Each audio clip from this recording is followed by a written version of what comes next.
Hello everyone. Yesterday we discussed about electric field lines. आपण काल काय डिस्कस केलेला होता? Electric field line of force discuss केला होता है ना. Electric field lines of force म्हणजेच आपण काय बघितलं होता इलेक्ट्रिक फील्ड लाईन्समध्ये की जशी जशी काय होते तुमची बघा जेवढी तुमची एरिया असेल तेवढीच तुमची काय असेल इलेक्ट्रिक फील्ड लाईन जी आहे ती काय होणार क्रॉस होणार है ना. तर हे आपण इलेक्ट्रिक फील्ड लाईन म्हणजे पॉझिटिव्ह चार्ज आणि निगेटिव्ह चार्ज आपण काय केलं होतं बघा आपण कन्सिडर केलं होतं पॉझिटिव्ह चार्ज.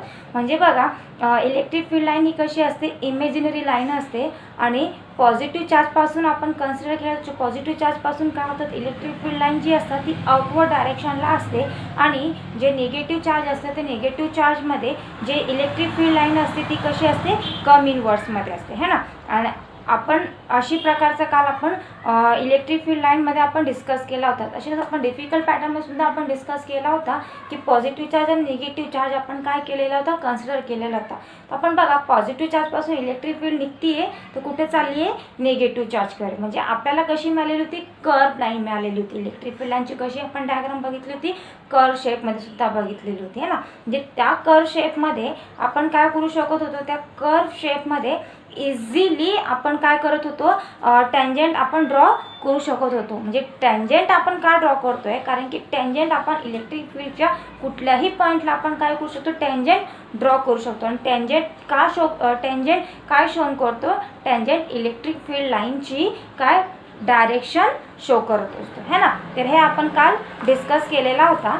तसेच आज आपण आजचे पुढचे टॉपिक सुद्धा आपण आज डिस्कस करणार आहोत. Let's see on screen. Today we learn about Gauss law. Let's see Gauss on law.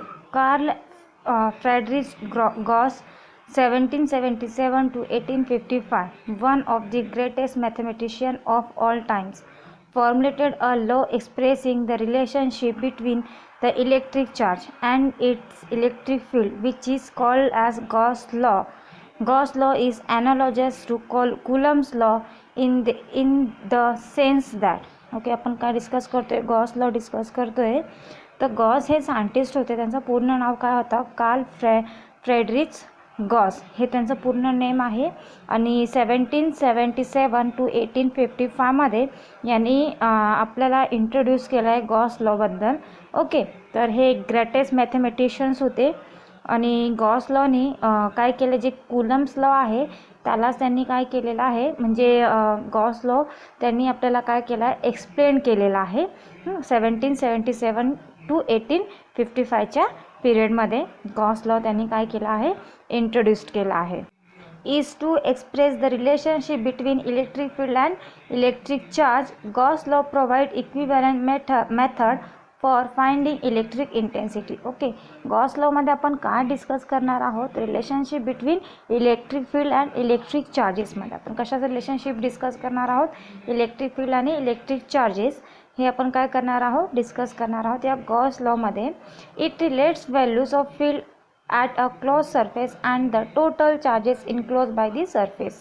Okay Gauss लॉमध्ये बघा आपण काय बघणार आहोत related value of field a close surface. म्हणजे आपण कशी बघणार आहोत गॉस लॉ आपण जे डिस्कस करणार आहोत तर तो क्लोज सरफेसची है ना. म्हणजे आपण जे आपण जी कन्सिडर आपण जे सरफेस कन्सिडर करणार आहोत ती सरफेस कशी असेल क्लोज सरफेसची असेल हां. आणि आपण त्याचा काय करणार आहोत total charge enclose by the surface. Consider a closed surface of any shape which encloses number of positive electric charges. Figure 10.15 to prove Gauss theorem. Imagine a small charge plus q present at a point O inside closed surface. Imagine an infinitesimal area dA of the given irregular closed surface.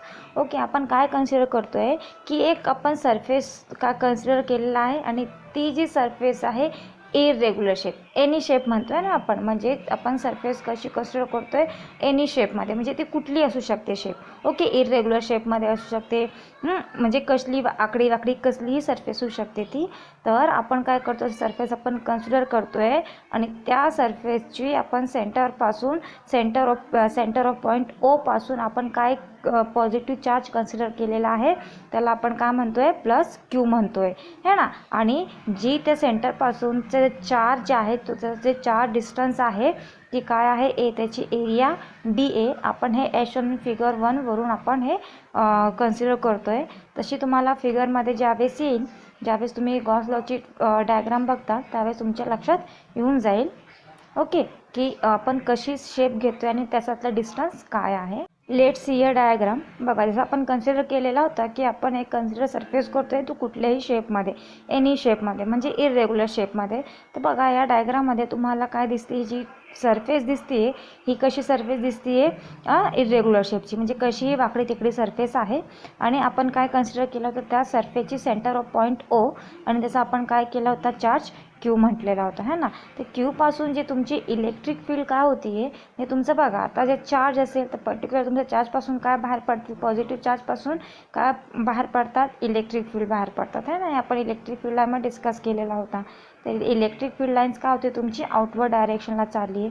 तर काय होतं बघा, ते क्यूपासून ते electric field line आणि त्याच्यातलं जे distance आहे म्हणजे ओपासूनचा त्या सरफेसपर्यंतचा जे डिस्टन्स तो काय आहे तुमचा डी ए है ना. डी ए म्हणा किंवा डी एस म्हणा किंवा आर म्हणा जे काही असेल है ना. तर आपण काय कन्सिडर करतो आहे प्लस क्यू कन्सिडर करतो आहे. आणि जे पी पॉईंट आपण जे म्हणतो ना, तर पी पॉईंट दिसतो ना, तर पी पॉईंट म्हणजे आपण कुठलीही आपण एक पॉईंट कन्सिडर करतो आहे है ना. म्हणजे असं काही असेल का की फक्त आपण सेंटरमध्ये चार्ज कन्सिडर केलेला आहे तर फक्त या ओव्हरऑल सरफेसमध्ये फक्त इथं सेंटरमध्ये चार्ज आहे, बाकी ठिकाणी चार्ज नाही आहे, असं काही नाही आहे ना.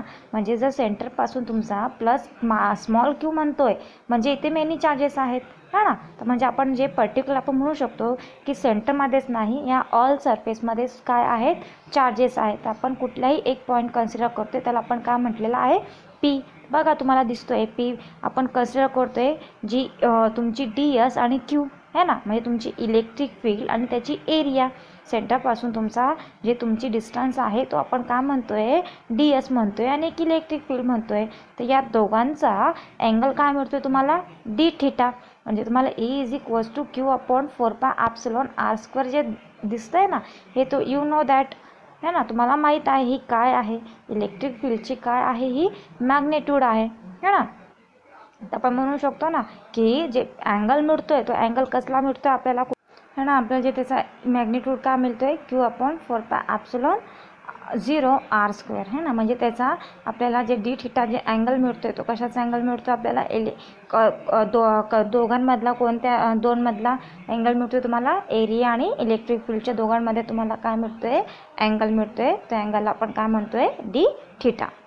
ओके नेक्स्ट डायग्राम काय आहे flux due to charge outside a close surface is 0 है ना. बघा जर फ्लक्स तुमची काय असेल फ्लक्स जर त्या क्लोज सरफेसची आउटसाईड जर काय होईल फ्लो होणार तर तुमची जी काय असेल ती म्हणजे मॅग्निट्यूड त्याचा 0 असेल ना. कारण की फ्लक्स जी आहे ती काय होती तुमच्या आउटसाईडनी काय होती क्लोज सरफेसमध्ये ती काय होती तुमची सरफेस जी आहे ती काय फ्लक्स जे आहे ते सरफेसच्या आउटसाईड काय होती तुमची फ्लो होती है ना. बघा आपल्याला दिसतंय ना जे इलेक्ट्रिक फील्ड जी असते ती इलेक्ट्रिक फील्ड तुम्हाला कशी मिळत होती आउटवर्ड डायरेक्शनला मिळत होती है ना. म्हणजे जे मॅग्निट्यूड होता तो कसा फ्लो होते त्या सरफेसच्या आउटसाईड होतोय हे आपण फिगर सी वरून आपण म्हणू शकतोय.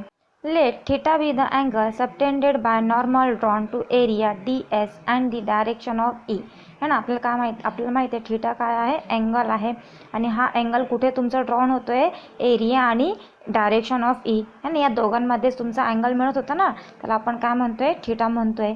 Electric flux passing through area d S है ना. इलेक्ट्रिक फ्लक्स कुठून पास होत आहे तुमची एरियामधून फ्लक्स काय होती तुमची पास होती आहे. तर आपण काय म्हणू शकतो is equals to E cos theta into D s. Cos theta का म्हणतोय कारण की जे तुम्हाला अँगल मिळालेला होता ई इंटू डी एसमध्ये तर ती जी अँगल आहे तो angle very and very small आहे त्याच्यामुळे आपण साइन थिटाचा कन्वर्ट करतोय कॉस थिटामध्ये. त्याच्यामुळे आपण म्हणू शकतो equation E cos theta into D S is equal to Q upon 4πε0 into r² into cos theta D S है ना. तर मग तुम्हाला काय मिळेल इक्वेशन क्यू अपॉन काय मग बघा क्यू अपॉन हे काय आहे तुमची इलेक्ट्रिक फील्डची मॅग्नेट्यूड आहे.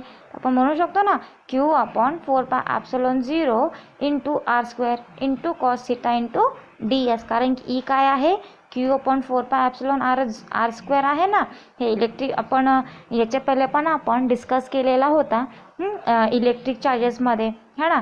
तर बघा जे ॲप्सिलॉन नॉट जे आपण यूज करतोय तर ॲप्सिलॉन नॉट आपण यासाठी यूज करतोय की त्या क्लोज सरफेसची जी परमिटिव्हिटी आहे ती कशी आहे, फ्री आहे. त्याच्यामुळे आपण इथे ॲप्सिलॉन नॉट घेतोय. तर is equals to Q/4πε0 into ds cos theta upon r². Therefore d phi by is equals to Q/4πε0 into d omega. याला म्हणा equation 1, where d omega is equals to ds cos theta upon r². Okay, आपण बघा d omega काय आहे, d omega is equals to काय म्हणतोय आपण, ds cos theta upon r² is the solid angle subtended by the area ds at point O. Total electric flux crossing the given closed surface can be obtained by integrating equation 10.17 over the total area. Thus, okay, आपण काय म्हणतोय की जे electric flux cross होती त्या close सरफेसपासून आपण second diagram consider केली होती ना बघा. त्या क्लोज सरफेसपासून तुमची फ्लक्स काय होत होती, जे तुमचा जे चार्ज इलेक्ट्रिक फील्ड जी काय होत होती त्या सरफेसच्या आउटसाईडने फ्लो होत होती है ना. म्हणजे फ्लक्स जी होती ती फ्लक्स काय होत होती, त्या क्लोज सरफेसच्या आउटसाईडने काय होत होती, तुमची फ्लो होत होती. तर आपण त्याचा काय काढतोय, म्हणजे त्या इक्वेशनला आपण काय करणार आहोत, इक्वेशन 10.17 जे इक्वेशन होतं त्याला आपण काय करणार आहोत, इंटिग्रेटिंग करणार आहोत ओव्हर दी टोटल एरिया मध्ये. Thus phi of E is equals to integration of surface d phi by is equals to integration of the surface vector of E into ds is equals to integration of Q upon 4πε0 into d omega is equals to Q upon 4πε0 integration of D omega. Okay, आपण काय म्हणतोय, हा जे equation आहे हा equation काय म्हणतोय आपण की फाय ऑफ ई म्हणजे electric flux is equals to integration of the close surface म्हणजे डी फाय है ना, is equals to integration of close surface. मग इंटिग्रेशन आपण क्लोज सरफेस कशाचं घेतोय, vector of E into D एसला आपण काय केला, इंटिग्रेटेड केला. मग ई इंटू डी एस काय होता, ई काय होतं तुम्हाला, ईचं मॅग्निट्यूड काय आहे, Q अपॉन 4πε0 है ना, आणि डी एस आपण काय कन्सिडर केलेला आहे, डी ओमेगा. आपण म्हणू शकतो ना is equals to integration of Q upon 4πε0 into D omega. मग याला डी ओमेगाला आता काय करायचं आहे, इंटिग्रेट करायचं आहे. आपण म्हणू शकतो ना is equals to Q upon 4πε0 integration of D omega. But integration of D omega is equals to 4π. आता काय म्हणतोय आपण, जे इंटिग्रेशन ऑफ डी ओमेगा ही काय आहे, 4π आहे, is equals to solid angle subtended by entire close surface at point O. Total flux is equals to Q upon 4πε0 into 4π है ना. आता तुम्हाला टोटल फ्लक्स काय मिळालेला आहे, कारण की तुम्हाला बघा आपल्याला माहिती आहे ई काय आहे, Q अपॉन 4πε0 आहे आणि इंटू डी एस काय होतं, डी ओमेगा. मग डी ओमेगा काय आहे आता, इज इक्वल्स टू 4π है ना. तर आपण म्हणू शकतो into 4π. Phi of E is equals to integration of close surface E into vector of E into vector of D S is equals to plus Q upon epsilon naught है ना. आपल्याला माहिती आहे ई इंटू डी एस काय आहे, plus charge आणि त्याची permittivity कशी आहे, फ्री स्पेसची आहे. आपण म्हणू शकतो plus Q upon epsilon not. याला म्हणा equation 3. This is the true for every electric charge enclosed by a given closed surface है ना. म्हणजे इलेक्ट्रिक चार्जची ही enclose by a given close surface आहे, जी आपल्याला आता प्रिव्हियस स्लाइडमध्ये आपल्याला जे इक्वेशन मिळालं ना की plus Q upon epsilon naught, तर ही काय आहे, इलेक्ट्रिक चार्जची enclose by a given close surface. Total flux due to charge Q1 over the given close surface is equals to plus Q1 upon epsilon naught है ना. आपण आता काय कन्सिडर करतोय, क्लोज सरफेस Q1. मग इक्वेशन काय मिळेल तुमचा, plus Q1 upon epsilon naught. Total flux due to charge Q2. आता टोटल फ्लक्स आपण काय म्हणतोय, Q2. मग त्याचं इक्वेशन काय मिळेल, close surface is equals to plus Q2 upon epsilon naught है ना. Total flux due to charge Qn. आता आपण काय म्हणतोय, charge of total flux charge on Qn. मग त्याचं इक्वेशन काय मिळेल तुम्हाला, close surface is equals to plus Qn upon epsilon naught. Positive sign in equation 3 indicate that the flux is directed outward away from the charge है ना. बघा आपण positive जी sine होती हे आपण याला काय म्हणतोय की आपण इंडिकेट काय करत होतो आउटवर्ड डायरेक्शनने है ना. जे पॉझिटिव्ह चार्जपासून जे इलेक्ट्रिक फील्ड होती जे त्याचा जे मॅग्नेट्यूड होता तो कोणत्या डायरेक्शनला होता, आउटवर्ड डायरेक्शनला होता, away from the charge. If the charge is negative the flux will be directed inwards as shown in figure 10.16 B है ना. आपण बघा 10.16 B च्या डायग्राममध्ये आपण बघितलं होतं ना की जी फ्लक्स होती ती काय होत होती तुमची इनवर्ड डायरेक्शनला होती है ना. If a charge is outside the close surface the net flux through it will be 0 है ना. तर आपण बघा आपण काय म्हणतोय फिगर 10.16च्या C मध्ये की जी जी चार्ज आहे क्लोज सरफेसची तर त्याचा नेट फ्लक्स म्हणजे टोटल फ्लक्स कशी आहे 0 आहे. हे आपण ॲशोन इन फिगर 10.16च्या C मधून म्हणतोय. Let see diagram 10.16A. Okay. आता बघा आपण flux due to positive charge. बघा फ्लक्स जी आहे ते कुठून मिळते आपल्याला पॉझिटिव्ह चार्जपासून मिळते है ना. म्हणजे हे बघा कन्सिडर काय क्लोज सरफेस त्याचा centre of point charge Q आहे आणि फ्लक्स जी आहे बघा म्हणजे पॉझिटिव्ह चार्ज आहे तर पॉझिटिव्ह चार्जपासून तुम्हाला काय मिळतोय फ्लक्स मिळतोय, मॅग्नेट्यूड मिळतोय. Next diagram 10.16B flux due to negative charge है ना. आता बघा जे फ्लक्स जी आहे ती इनवर्ड डायरेक्शनला दिसते है ना. आपण स्लाइडमध्ये आपण डिस्कस केला होता ना पॉझिटिव्ह चार्जपासून तुमची काय होती आहे जी फ्लक्स आहे ती आउटवर्ड होती आहे आणि निगेटिव्ह चार्जला फ्लक्स जी आहे ती काय होती आहे इनवर्ड होती म्हणजे निगेटिव्ह चार्ज. जसं आपण इलेक्ट्रिक फील्ड लाईन्समध्ये डिस्कस केलेला होता याच्या पहिल्याच्या व्हिडिओ लेक्चरमध्ये आपण बघितलं होतं ना की पॉझिटिव्हपासून चार्ज इलेक्ट्रिक फील्ड लाईन काय होतात आउटवर्ड डायरेक्शनला फ्लो होतात आणि जे निगेटिव्ह चार्ज असतं निगेटिव्ह चार्ज जे असतात ते त्याच्याकडे इलेक्ट्रिक फील्ड लाईन जी असते ती कशी असते इनवर्ड डायरेक्शनला है ना. तर इथे पण काय म्हणतो आपण 10.16च्या फिगर बी मध्ये की फ्लक्स काय आहे निगेटिव्ह चार्जकडे तुम्हाला म्हणजे जी फ्लक्स जे मॅग्नेट्यूड आहे ते इनवर्ड डायरेक्शनला आहे निगेटिव्ह चार्ज क्यूकडे. Next diagram 10.16C flux due to charge outside close surface is 0 है ना. आता आपल्याला माहिती आहे की जे त्याचा जे टोटल चार्ज असेल तर ती कशी असेल तुमची 0 असेल कारण की flux due to charge outside म्हणजे फ्लक्स काय होतो आता तुमचा आउटसाइडनी चालला आहे क्लोज सरफेसच्या आउटसाइडनी काय होतो याचा आपण गॉस लॉची डायग्राम आपण जी कन्सिडर केलेली होती आहे ना. तर त्याच्यामध्ये काय होतं तुमचे जे फ्लक्स असते ती कशी आहे म्हणजे जी इलेक्ट्रिक फील्ड असते ती काय आहे तुमच्या त्या क्लोज सरफेसच्या आउटवर्ड डायरेक्शनला आहे.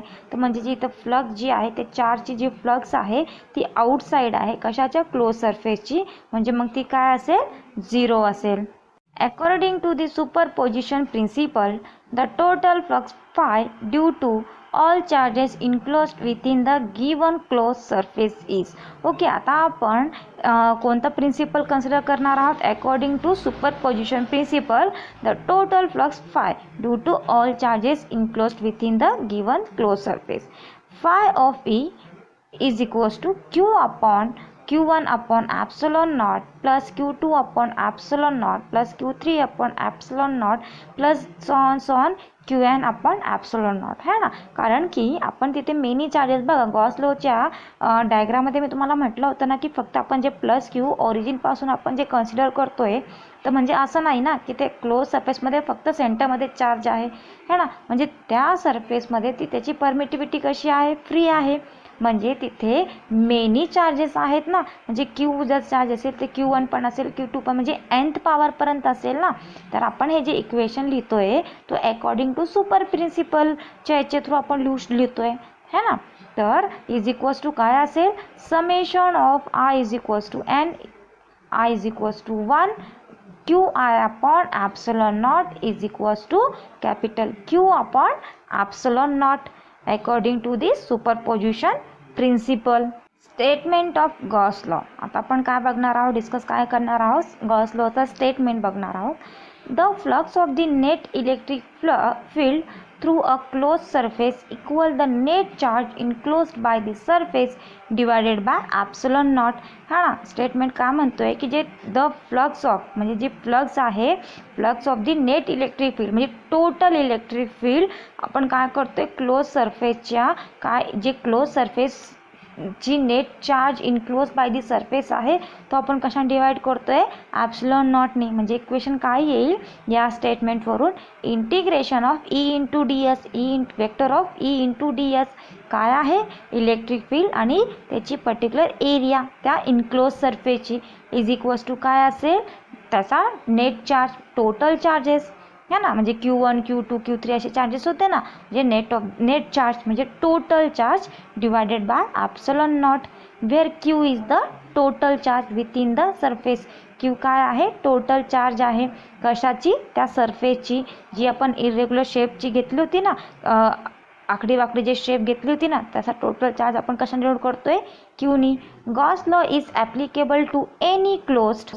आपण जे स्टेटमेंट गॉस लॉचं आपण जे डिस्कस करतोय तर ही जी सरफेस आहे ती कशी सरफेस आहे रेग्युलर आणि इरेग्युलर शेप. म्हणजे आपण रेग्युलर शेपमध्ये सुद्धा आणि इरेग्युलर शेपमध्ये सुद्धा काय करू शकतो डिस्कस करू शकतो. हे स्टेटमेंट म्हणजे ही जी स्टेटमेंट आहे गॉस लॉची ह्या दोन्ही केसमध्ये आपण काय करू शकतो यूज करू शकतो, रेग्युलर आणि इरेग्युलर शेप दोन्ही केसमध्ये.